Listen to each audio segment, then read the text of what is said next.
ولا تحسبن الله غافلا عما يعمل الظالمون، إنما يؤخرهم ليوم تشخص فيه الأبصار، مهطعين مقنعي رؤوسهم لا يرتد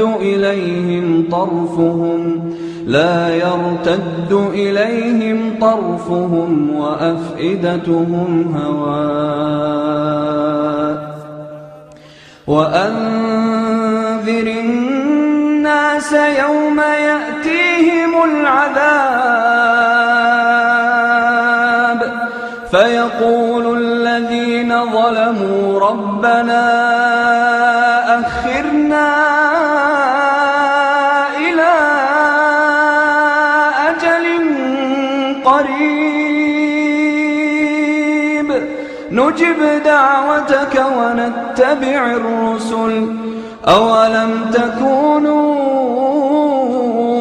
أقسمتم من قبل ما لكم من زوال، وسكنتم في مساكن الذين ظلموا أنفسهم